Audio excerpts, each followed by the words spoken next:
आइए महलंडधारी बाबा के कुटिया में पहुंच उठा उठा कर आइए। बाबा हमर गोड़ घहराता। अच्छा हमर पिराता। बस बच्ची बस, हम समझ गए। कपार टन टन मरत हुई तो चलो सबके इलाज बा बाबा लंडधारी के कुटिया में। ओम ह्रीम क्रीम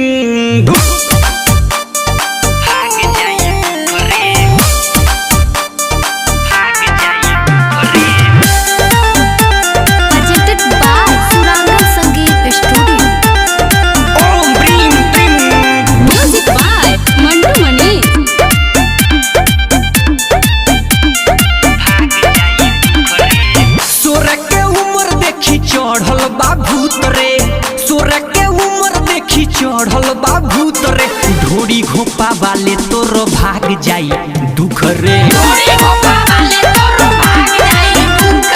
घुप घुप कराले तोर भाग जाई दुख रे।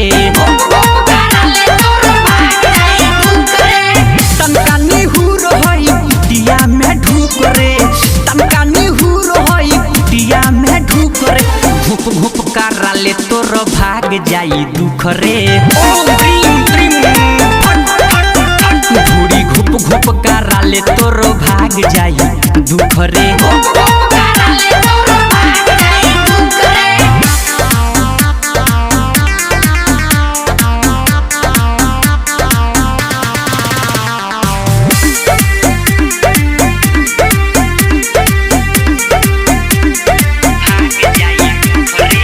मरदे है मंत्र नयाई उहाई, धीरे धीरे मारे में नहीं बुझाई। शर्माओ मत बच्ची, काहे ला चालू बुची काहे घबरालू। झूठो के बबी होई बाबा से ला जालू।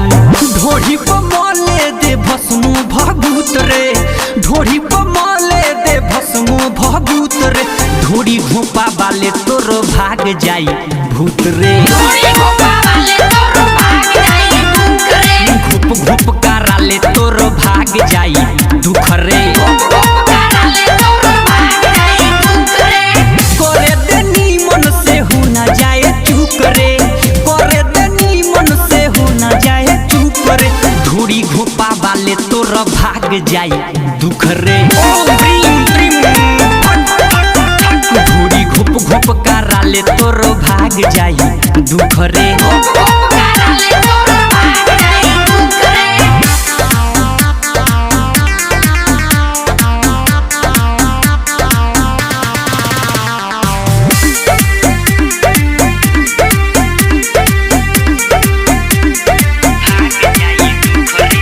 हमारा कुटिया में जे भी बायाइल, सारा दुखिया के दुख बाहेराइल।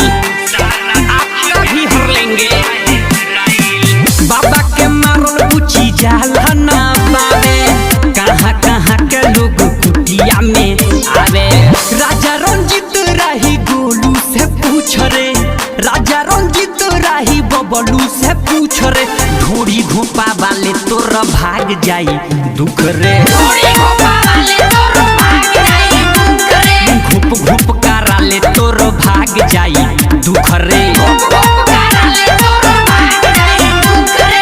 करे देनी मन से हो न जाए चूक रे, करे देनी मन से हो न जाए चूक रे। ढोरी घोपा वाले तोर भाग जाई दुख रे।